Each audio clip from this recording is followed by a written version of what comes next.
What is up, guys? This is the MMA neighborhood. Hi. And I'm Devin. I'm Steven. And we are back with the post of UFC 262, Chandler versus Oliveira for that vacant lightweight and no longer vacant lightweight UFC title. No longer. Before we get into that, we're going to go over the first fight. Shane Burgos versus Edson Barboza. Damn, boy. Yeah. Damn. How do you start a pay-per-view like this? Bro. Yeah, Barboza. Fire. I think I can speak for both of us. We were a little worried for Edson Barboza moving down. Right. Because we didn't know how he was going to look. Well, I mean, he's had a couple fights in featherweight. Yeah, but he's been struggling with that weight cut a little bit. Coming to this fight, he said this is the best weight cut he's ever had. Yeah, I don't even know how. But for some reason, he's never looked as good as this. Yeah, he looked great. I don't even know how he makes that weight, dude. That's still mind-blowing to me. And still look fucking just beast. Dude, the master of all kicks. I think Steve and I, we both agree that he's the greatest kicker in the UFC of all times. I mean, he's got to be hands number down. one for sure. And he showed it that night again with those vicious leg kicks right off the bat. Body, head, and leg kicks all day, those spinning body kicks were sick. Oh, wow. Sick. Those are so mean, dude. I'm surprised they didn't take him out. Oh, dude, it was vicious. Yeah. But I will say this about Edson Barboza. I was worried about maybe his kind of cardio and kind of going into it a little bit. And I wasn't completely wrong, but I wasn't completely right either. Because he was throwing a lot of kicks at one point, and for some reason it seemed to kind of tire him out. He rebounded off it, but I could see the kicks taking a lot more out of him than if he was in lightweight. Normally, yeah, it does worry me too. I'm suspect with his cardio because, at some points it kind of looks like he's burning out, and then he does regain his energy for sure. Well, you look great, man. He's firing on all cylinders. Oh, dude. He was making sure he didn't just back up straight against the cage. He's circling the right way for most of the fight. And Shane Burgos, I know we ain't talking much about him, but he actually did a great job, too, with his boxing. He did great with his combos. Yeah, his very good is switching it up from body to head, you know what I'm saying? He was really doing good. Yeah. The first round, though, it was Barboza, you know what I'm saying? Barboza was getting him. All the way, baby. And honestly, even with Shane Burgos' combos, he wasn't really landing flush with them. Yeah. Most of them, in my opinion. Yeah, you're right. You know what I'm saying? Some of them were just kind of rolling off, and some that hit weren't really. They looked nice. I guess a better way to say it is Barboza was seeing them. Yeah. And they're landing some. And Barboza's, man, his stand-up. You weren't liking him standing up, but, dude, he was getting him, man. That first round was stellar. Yeah, I wasn't liking him standing in the pocket with Shane Burgos because the boxing in the phone booth with him, I got real scared every time, dude. But you know what? Barboza held his own in the pocket. Yeah. Even though it made me nervous as fuck, he actually ends up KOing Shane Burgos in the pocket. In the best way possible. With a nice right hand. You know, even though he's the kick master, his hands finished the job. And it didn't look like he he was just the fight just kept on going, and Shane just slowly started stumbling backwards, and it was a very late reaction. It was the latest reaction I think we've ever seen in UFC, dude. It was really phenomenal. Hit him with the right on the temple, and Shane Burgos was still right there, though, right in front of him, ready to go, and then all of a sudden you just see him slowly walking backwards, like he's losing the control of his feet, and he's just slowly fell over. And I thought he was fucking with us. I thought he was fucking with him. Baiting or something. Yeah, I was just like, dude, what's going on? And then he fell down. I'm like, whoa. He was tunnel visioning that, bro. He was seeing the clouds, man. He was starting to see the stars. You know what I'm saying? And Barboza hopped on it once he saw him fall back, and it was over, man. Yeah, great finish by Barboza. It was third round TKO. Yes. Let's not just skip over the second round though, real quick. Yeah, Shane was lighting him up in the second round. Going to the third, it was 1-1. Right. Easily.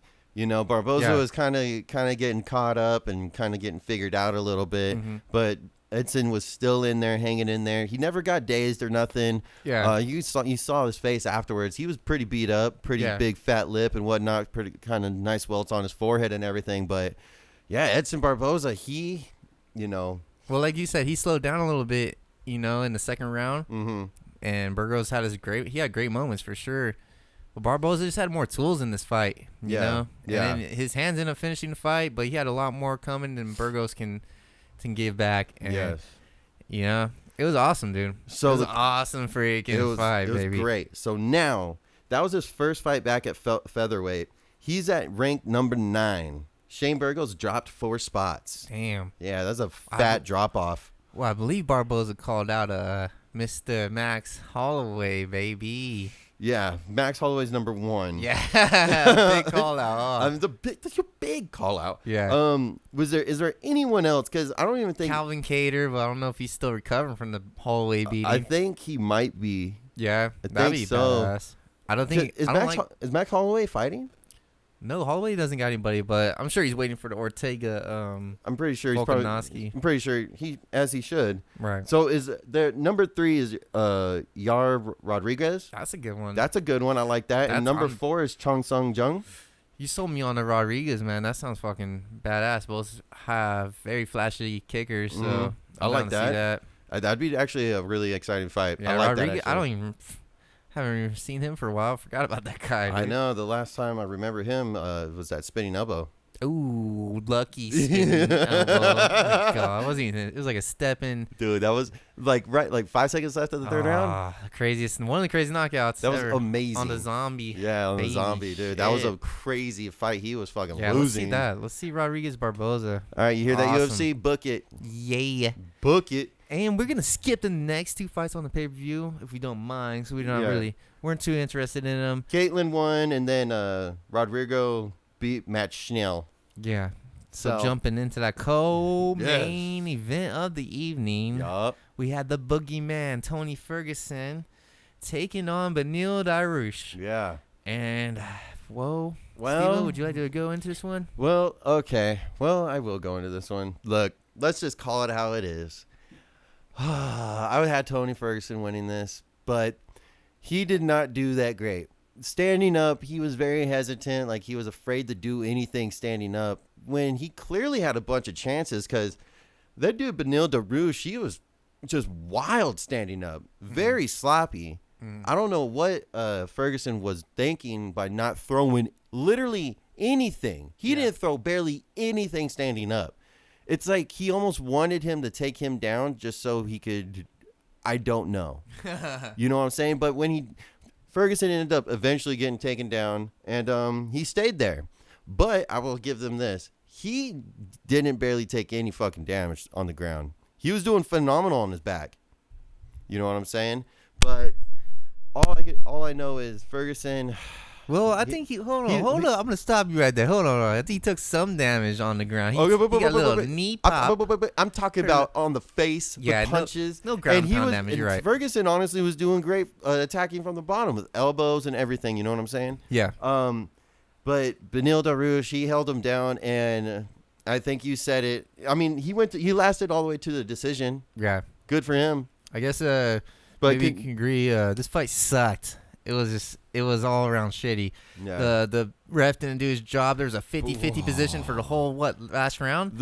Basically the whole last round. Beneil and Tony are freaking in a 50-50 position and nothing's going on. North south, and the ref doesn't stand him up. He warns him about 5 times, but doesn't stand him up. Horrible reffing in that fight. Horrible reffing. Honestly, Dariush played it way too safe, and Tony Ferguson just didn't do anything. So it was a really shitty fight, man. Yeah. Yeah, this was. It really was. I wouldn't say this is Francis versus Derek Lewis bad, but this is. This was a lay and pray fight where nothing happened, but laying on the ground. I mean, Beneil Dariush really didn't. I mean, besides as you were saying about the submission attempt. Yeah, I mean there was that. I forgot about that. The knee popped. He said on Ferguson. I guess you can hear it. Yeah, but Ferguson didn't even tap. He didn't, but he was limping that whole third round. He was pretty compromised from it. But Beneil Dariush still didn't go for a finish. Still didn't do anything. Like you say, he played way too safe. You know what I'm saying? Too safe. I mean, do you see any more stock going into Dariush? No, but like if you do look at his fights beforehand, he was murdering people, knocking them out. Yeah, so where the fuck was he? Yeah, I think he played it too safe. Maybe put Tony up too high. And Tony, I'm worried about him, dude. I'm worried. I don't know where he goes. I don't know who he fights next. I don't feel like he's in it anymore. That was the worst fight I ever seen him in. The Charles Oliveira was very similar. Didn't do much. Yeah. And Well, I felt like owned. Tony Ferguson did more in the Charles Oliveira fight than this fight. He did, but that's what makes me scared. It's like now he's it's looking worse and worse every fight. And I don't know. I don't know where he's at. Where is he at? So Tony Ferguson dropped down one spot. He's now ranked 6. Beneil Dariush went up 6 spots. He's number 3. Beneil Dariush is ranked number 3 in the lightweight division. That's outrageous. That's fucking. There's no way that's accurate. First of all, Michael Chandler should be ranked number 3. There's no way that's accurate. Well, don't spoil it. Don't spoil it. My bad. I said it. And I was like, he said absolutely nothing. I didn't say shit. Okay. But yeah, like, who does Tony Ferguson face? Now let's look at it. Dan Hooker. Yeah, I like that fight. That's exactly who you know what? Is Tony Ferguson fought Paul Felder? No, but I'd be dope. I'd be down for that. But who the hell is Tony Ferguson anymore? Like, if you listen to our podcast about a year ago, I'm like, this guy, I don't even know how you stop him. He's unstoppable. He just comes forward and never stops. Yeah. And now it's like, he's not doing anything. Yeah. And he's backing up. And his game plan is forward pressure, and he didn't use any of it. He didn't do any. He literally just stood got backed up straight against the cage and taken down. Tony Ferguson's fucking head movement, though, when they did get in exchanges, he was still ducking and diving. Like, right, he still has ability. He's got the bob and weave, but like it was gorgeous to look at. They said it right. The fundamentals are gone. He's not using his fight IQs out the window. And it's sadly to say, if he showed up like that against Khabib, I mean, oh my gosh, he would have got mauled. I think in the height of the Khabib versus Ferguson thing, he was a completely different fighter. He was. Is ever since Gaethje, he's kind of been. If they would have fought the very first time they were booked, I guarantee you it would have been different. Yeah, you're right. 100% would have been different. Man, I miss the old boogeyman. I feel like he's fading out, and I hope he comes back. I really do. He is 37. He is 37. Yeah, he's fading out, man, a little bit. Well, I like the fight against Dan Hooker. Both coming off some bad losses. So I wouldn't mind, like, even just give him someone outside the top 10 at Gregor Gillespie. Not another wrestler. I can't see that again. I can't watch another wrestler fight. Then Paul Felder or Dan Hooker then? He needs a striker. I cannot Paul watch. Felder, Dan Hooker then. I think both of those people would be down for that. All right. Either one. Yeah. Yeah. So, yeah.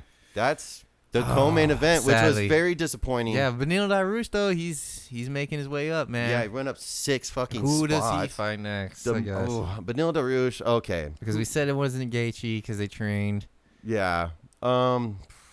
Dude. RDA. Yeah, I think he needs to step back because he doesn't. Because he jumped way too high. Yeah, so RDA. So, fine then. RDA. He fights RDA. Book it UFC. Here the MMA neighborhood. So I guess it's time. Get it, boys. For the main and event girls. Of the evening, UFC 262, Chandler versus Oliveira. Lightweight title was on the line. Yep.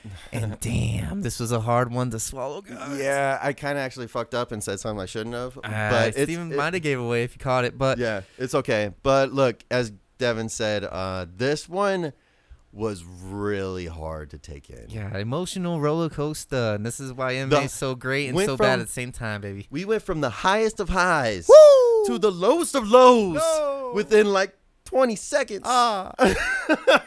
Yeah. Now let's get into this first round, dog.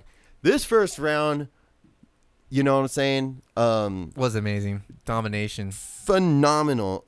Chandler goes out, gets to the middle first, and he's looking to make a statement. Well, he's swinging hard. But don't forget, sorry. No, go. Oliver did open that calf leg kick.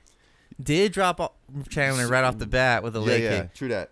And then Chandler started getting beast mode right after He got in dirty with that shit. Yeah. He was throwing hooks, switching up from the head to body. Yep. And they went on for maybe 30 seconds or 45. And then Oliveira goes for that takedown. And then Chandler immediately goes for the guillotine. And it looks deep. Yeah. Looks deep. But Chandler gets on his back and he lets go of it. Yeah. He ends up trying to get up, gives his back up. And this is me and Devin. We're standing up. Yeah, we're freaking out. What the fuck are you doing? Freaking Giving up your back to this guy. Freaking the fuck out. And Oliveira eventually gets in the body triangle, deep, hard body triangle. And they're dry, bro. Oh, they're super so dry. You know what I'm saying? Oh boy, they crusty dry. Dude, they crusty, bro.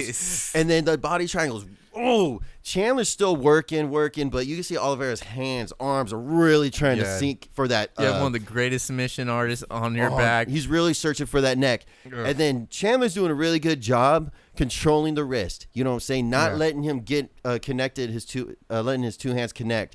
And then as Chandler's hit one of the wrists, I'm pretty sure his right wrist, Chandler bops with an explosion of energy and just spins on top of him and gets on top and starts raining down punches. Yeah, it was amazing. Phenomenal. I could not believe he got out of that. Dude, it was so a rarity. Shocked. And then it was all Chandler after that, dude. He just started bombing on him. And then, they end up standing up and they exchange. And then, to me, it looks like Chandler has rocked Oliveira. Oh, he rocks him. And then Oliveira's falls down. He's on his knees. And his head, Oliveira's head is on the mat. And to me, getting dribbled, he was out. I'm going to 100% say this. My opinion is Oliveira was out. 100%. You could see how limp his head was. But it's one of those things. It's like Matt Hughes body slamming that one dude. Body slammed him. Frank Trigg. Was it Frank Trigg? I think so. I don't think it was Frank Trigg. Oh, no, the fuck, I forgot his name. Go ahead. Body slammed him, and Matt Hughes ended up knocking himself out, but he ended up waking up. The fight didn't get called. Same thing happened here. Charles Oliveira was knocked out, 100%. I'll always put money on it. I don't know if he's knocked out. Dude, look at it. Dude, the limpness of his head going blah, blah, blah, blah. And then he ends up waking up, falls back. Damn. And Chandler is still on top of him. Pounding him away. Very worried about the up kick. How did ref not stop that? That's what I'm saying. I don't know if he was out, but a lot of refs, like maybe 80% of refs would have stopped that fight because his head is down and Michael Chandler has one hand on his head and he's throwing blows with his right hand and he's pulverizing Oliveira's head. He's dribbling off the canvas and somehow the ref is letting it go.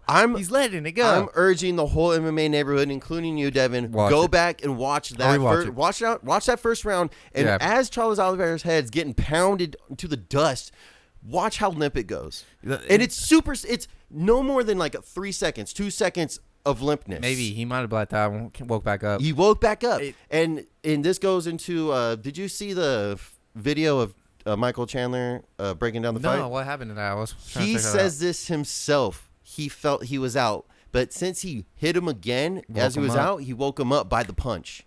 Fuck. That's what Michael Chandler thinks happened because he was out. Yeah, and I totally agree, 100%. But this is what fucks with me in my mind and everybody's mind. I probably watched the fight.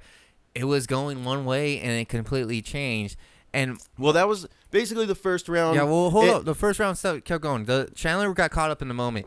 He thought it was finished, and instead of letting Oliveira back up, he decides to still play this guard game, and he can only land one shot or two shots because Oliveira's kicking him off. Mm-hmm. And instead of Chandler letting him back up, which I think that was the main fail because he could have let him up and rocked him more. Yeah. But he let kind of Oliveira recover there. Well, he goes through that in the video. He goes like the age-old question, should I have let him up? Hell yeah. What does he say for that? He says he probably should have. He probably should have, but that's why he lost. But that's not why he lost. If the ref that's not why he lost, bro. He didn't lose because he didn't let him up. To me, he got caught up in the moment, and if he's strategic enough, he would have let him up. I disagree. And what does he say? You're saying that's why he lost right there because he didn't let him up in the first round?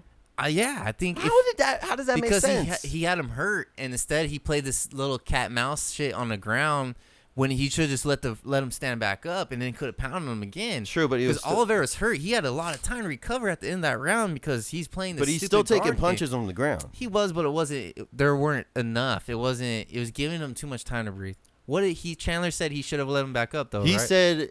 Inevitably, not inevitably, but he should have let him up. Right. But he wanted to still show dominance and just be over him, just still attacking, you know what I'm saying? Not really giving him a break, you know what I'm saying? Because even though they, during that whole end of the first round, Oliveira was still trying to get in chokes and shit.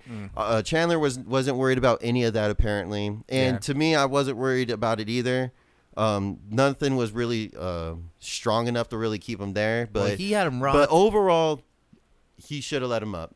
and even he agrees. Hell yeah, he had him rocked, ready to. But that's not why he lost. Dude, he's ready to kill, and instead he played the stupid ground game. But that's not why he lost. It's not. You're right. There's more to it, and we're gonna go into that in that second round, right? Yes. So second round comes First out. round, Oliveira. Oh, sorry, Chandler right. Survives dominated. that back choke and dominates the rest of the round. Second round, complete opposite. Now we're talking about a second round that's completely two different beasts in a sense. Because in the first round, the very start of the first round, Chandler was the one that rushed up in there in the fucking pocket, in the zone, you know what I'm saying? As you like to say, Devin, in the phone booth. Yeah, baby. And then Oliveira. He's making a call. Oliveira went up there running like Superman. He had to make a quick call, you know what I'm saying? Yeah, dude. And then he didn't let him even get in the phone booth. He fucking kicked him out of the phone booth, dude. So basically, Oliveira, he starts the exchange, and then Chandler overextends himself because that whole time in the first round, Chandler is doing 1-2s, 1-2s, 1-2-3s. You know what I'm saying? He's not doing single hits, single punches, single strikes at all.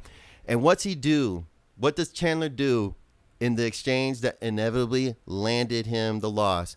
He threw one hook. His right hand dropped, and then that's what costed him. He says in the video that Oliveira probably started predicting his punches, which he did, because he was going head, body, you know what I'm saying? But he didn't go head, body this time. He just went straight to the head. Yeah, he missed too. His hand dropped, and that's where fucking got dinked for, and he got dropped. He threw that right and hit the chest, missed the chin. And that left hook was money for Oliveira. That was a clean left hook from his ass. But see, Chandler dropped his hand immediately. His hand, and that's what dropped him. He tried to survive, but you know. But I think it's because the pressure. Oliveira comes in hot. Yeah. Chandler thinks he's fucking got it in the bag already. Yeah. Chandler thinks this boy's rocked. He's gonna come and finish the job. And he's trying to catch his breath a little bit. Maybe he didn't know that Oliveira's like, I got to come in hot, which he did. Oliveira did perfectly. He just rushes Chandler, catches him off guard. Chandler throws a right just for the fuck of it, tries to catch him too, and it misses, and he gets caught with his hands down. Yeah. No. Chandler I don't want to say got beat by his own game, but he got, in that last round, he should have done what Oliveira, if they would have rushed to the middle, it would have been, I think, different. Yeah, you're right. I think that's the two causes, because Chandler started too cold in the second, and because the first he didn't let him back up, caused this all fucked up. Dude. No, I'm saying no. I disagree with he could have him not letting him up had nothing to do with this. The reason why I say that is because I think he could finish in the first round if you let him back up. Maybe done. Maybe that's why I say that. Maybe, but yeah, the second round he comes in too cold. And that's why he lost. Yeah, he came in too slow. I wouldn't say cold. Yeah, I wouldn't say cold, but he definitely came in a lot slower. And boom, man. Well, I mean, the reason why I say cold is because, look, if you got Oliveira rushing you, why didn't you go for a takedown right there? Dude, you don't want to take him down. But, like, it's like, dude, he's rushing you. Well, why would you take him down when you know you could beat him standing up? I know, but, like, it's like he caught him off guard so much. Well, Oliveira caught him off guard because, first of all, why are you going to be switching, doing nice combos, head, body from Chandler, but then you're just going to throw one strike to the head and you're going to drop your other hand at the same time? His hands were low during the fight, too. He was kind of slinging them hard. He's trying to take him out early. And he almost did, and I feel bad, dude. That was one of the. I'd say that's in the top 3 hardest fights I ever had to take in. Sure. Like you asked me that night, what did I compare it to, and I couldn't think of it. But now I'm like, Frankie Edgar, dude. Those are so bad. You know, like I just like I can't watch this. Well, I think I know you don't like Frankie Edgar. To me, it's like that. It's like I can't watch this. I think the one fight that really hurt me just as much on the same level as someone that I wanted to win but lost was Ronda Rousey versus Holly Holm. That one devastated me. That's sad too. That one devastated me. This one's just unique because Chandler had it, bro, and just, it's gone right away. The second round starts and it's gone. It's not even a chant. It's just like, it was intense. Because I mean, once that left hook hit, Chandler's running away basically and gets caught with another, and it's done. Dude. Yeah, it was done. Now we broke down the fight. Now let's get to what everyone's saying, because I've been seeing a lot of people thinking that Chandler doesn't have a chin. Dumb. I just think that's so preposterous. That is very preposterous. That's like, so one person gets knocked out, and all of a sudden, he's washed up. He has no chin. It's just because motherfucking Frankie Edgar. Thank you for bringing that fool up. Yeah. Frankie Edgar get fucking knocked out 10 times in a row. Everybody be like, man, he's still got this. He's still got this. Yeah. Because you're one of them, Devin. You're Yeah. a diehard Frank Edgar fan. And you know what? I love that about you because you're loyal to your guy. Yeah, baby. But you know what? Homeboy's washed the fuck up. He's washing up. But He's I want to been say, washed I want to up say for that years. to Chandler. I want to say that to Chandler. Yes. I don't think it's a chin issue at all. He No. got caught, hands down. His hands were down. He got caught. I think it was a good, honest mistake. Yeah. It was on a mistake. He got caught off guard, honest mistake, and that led to him. 19 seconds in the second round, he ended up getting faded. You know what I'm saying? I don't want to say this, but congrats, Charles Oliveira. You're the new lightweight champion. Oh yeah, and can we talk about the post-fight interviews? He sounded like he was gloating, like he was not in trouble. Yeah. I'm sorry, but fuck you, dude. You barely fucking won that shit. But you gotta give him props. He did come in hot. Sure, he had a great comeback. But don't talk like you were in control that whole time, bro. Stop it. You got knocked out in that first round. I give him like comeback of the year so far. It was pretty. It was a great comeback. Yeah, great comeback. Sure. And was it the best comeback though? No. And I'm kind of upset because I don't believe he'll be able to defend his title, actually. Okay. Who do you think he'll defend it against first? The winner between Poirier and McGregor. Awesome, man. And McGregor actually tweeted out saying, like, talking a little smack, you know what I'm saying? Dude. So, if McGregor, I don't think McGregor's afraid to go fight him. Nah, and I'm scared. I'm afraid. Yeah. I'm just afraid of the ground game. If he connects, it's over, dude. But the ground. But we've seen Oliveira, his strike defense, you know what I'm saying? He'll take hits. He'll take hits. And if he gets the wrong hit, you know what I'm saying? We've seen from Chandler. Yeah. You know what I'm saying? It's not like Oliveira went tried to take him down. No, and he's lost against Holloway, Jeremy Stevens. Let's not forget his other losses. Even though he's evolved since then 100%. Yeah. But he's got some killers ready to take that belt from him. I don't see him defending it. Maybe I'm down too soon. Yeah. Maybe I'm just being a sour puss. A sour puss. But you know what's the one thing that's really been bothering me that I've been reading? Everyone wants Charles Oliveira and Max Holloway too. I'm like, that is the stupidest shit. Because they know Holloway can beat him. But that's stupid. Yeah, it's not lined up right yet. That's like, he's not even a champion. Yeah, if Holloway gets his belt back, for sure, though.